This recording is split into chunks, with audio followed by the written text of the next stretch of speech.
అందరికీ వందనాలండి. ఎలా ఉన్నారు? బాగున్నారా? ఈ దిన వాక్య ప్రకారం మనం చూసుకున్నట్లయితే అండి, నిర్గమకాండం 25 అధ్యాయంలో ఈ పొరుగు వారి మీద అబద్ధపు సాక్ష్యము చెప్పొద్దని చెప్పేసి దేవుడు తన పరిశుద్ధ లేఖనం ద్వారా చదివిస్తూ ఉన్నాడు అనమాట అండి. ఎందుకంటే మనం ఇక్కడ మాటలు అక్కడ మాటలు అక్కడ చెప్పేవారుగా మనము ఉండకూడదు అనమాట అండి.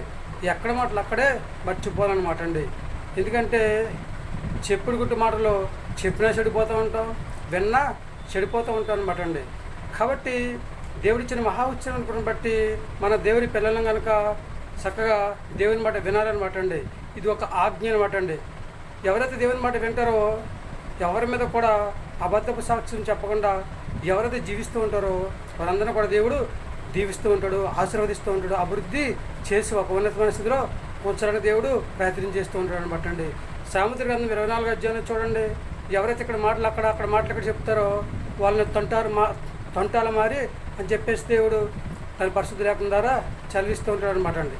కాబట్టి దేవుడు తన పరిశుద్ధ లేఖనం ద్వారా చదివిస్తూ ఉన్నాడు కనుక మనం దేవునికి తగినట్లుగా జీవించాలన్నమాట అండి.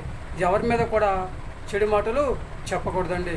వీలైతే అందరి ఎడల ప్రేమ కలిగి జీవించాలి, అంతే తప్ప ఎవరి మీద కూడా మనము కక్షలు పెట్టుకోకూడదు అనమాట అండి. ఎవరిని దూషించకూడదు, ద్వేషించకూడదు, అవమానపరచకూడదు అనమాట అండి. సాధ్యమైతే ఇతరుల కోసం మనం ప్రార్థన చేసే సహజ లక్షణాన్ని కలిగి ఉండాలన్నమాట అండి. ఆదికాండ గ్రంథంలో చూడండి, అవగాహన చూడండి, చెప్పుడు కొట్టు మాటలు విన్నది కనుక ఏమైందండి? చెడిపోయింది. అవి చెడిపోయింది కాకుండా ఆదామును కూడా చెడిపించినట్లుగా మనము చూస్తూ ఉన్నాం అనమాట అండి. కాబట్టి ఎవరైతే చెప్పుడు కొట్టు మాటలు వింటారో, ఇక్కడ మాటలు అక్కడ మాటలు అక్కడ చెప్తూ ఉంటారో వాళ్ళందరూ కూడా దేవుని నామంలో చక్కగా దీవించబడాలన్నా, ఆశీర్వదించబడాలన్నా, అభివృద్ధి పొందాలన్నా ఆ మాటలన్నీ మానేసి ప్రేమ కలిగి జీవించినట్లయితే దేవుడు మనల్ని ఎంతగానో దీవించి ఆశీర్వదిస్తూ ఉంటాడు అనమాట అండి. తన కృపచేత బలపరిచి మనకు ఎప్పుడు ఎక్కడ సహాయం చేయాలో ఆ విధంగా సహాయం చేయడానికి దేవుడు తన కృప చూపుతాడు అనమాట అండి.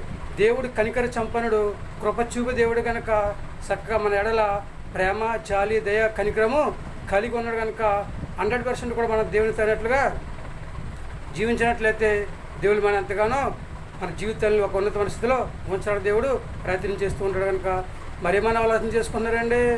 ఎవరి మీద కూడా చెప్పుడు గుడ్డు మాటలు చెప్పకుండా, అబద్ధపు సాక్ష్యం చెప్పకుండా, ఎప్పుడు కూడా మనం చెప్పుడు గుడ్డు మాటలు వినకుండా చక్కగా మనం జీవించినట్లయితే దేవుడు మనల్ని ఎంతగానో దీవించి ఆశీర్వదించి చక్కగా మన జీవితాన్ని ఆశీర్వాదకరంగా ఉంచుతాడు కనుక మరేమైనా ఆలోచన చేసుకున్నారండి.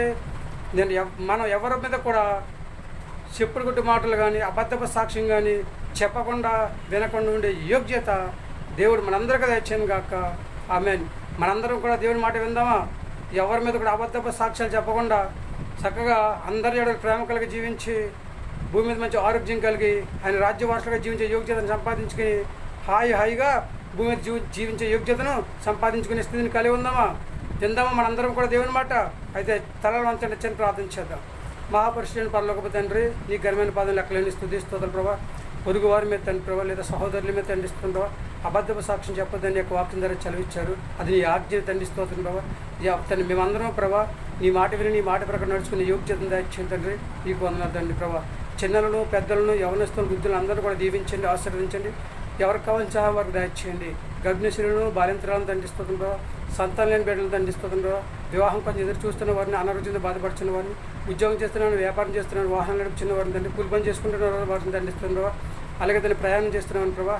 ఇలా 1 by 1 అందరినీ కూడా దీవించి ఆశీర్వదించి ఎవరికి కావాల్సిన సహాయం వారికి దయచేసి ఈ దివ్యమైన ఆశీర్వాదాలు పంపించమని, ప్రతి ఒక్కరికి మంచి ఆరోగ్యం దయచేయమని, అందరినీ పేరు దీవించి ఆశీర్వదించమని మా ప్రార్థన ఆలకించండి. మా ప్రార్థన నిరుపదబలం దయచేయమని మా కొరకు త్వరగారాన్ని యేసుక్రీస్తు వ్యాసమైన నమ్మలాడి వేడుకుంటున్నాము తండ్రి. ఆమె అందరికీ వందనాలండి. తిరిగి దేవుని ఆశీర్వాదంలో మనందరికీ తోడుగా ఉండేది కాక. ఆమె దేవుడు మిమ్మల్ని, మీ పిల్లలను, మీకు కలిగి ఉన్న సమస్తాన్ని కూడా దేవుడు దీవించి ఆశీర్వదించి ఆనందకరమైన జీవితాన్ని దేవుడు మనందరికీ దయచేయను గాక. ఆమె మనందరం కూడా సంతోషంగా జీవించే యోగ్యత దేవుడు మనందరికీ దయచేయను గాక. ఆమె దేవుడు మనందరికీ మంచి ఆరోగ్యం దయచేసి హాయిగా జీవించే యోగ్యతను దేవుడు మనందరికీ దయచేయను గాక. ఆమె ఏమంటారండి? మీ ఆలోచన మీదే. వింటారా దేవుని మాట? ఎవరి మీద కూడా అబద్ధపు సాక్ష్యం చెప్పకుండా ఉండే యోగ్యతను కలిగి ఉందామా? ఏమంటారండి? మరొకసారి మనందరికి కూడా దేవుడు ఆయన కృప ద్వారా బలపరిచి మన జీవితాలను ఆశీర్వాదకరంగా ఉంచి ఒక ఉన్నతమైన స్థితిలో ఉంచే యోగ్యత దేవుడు మనందరికీ దయచేయను గాక. ఆమెను ఏమంటారండి? వింటారు దేవుని మాట.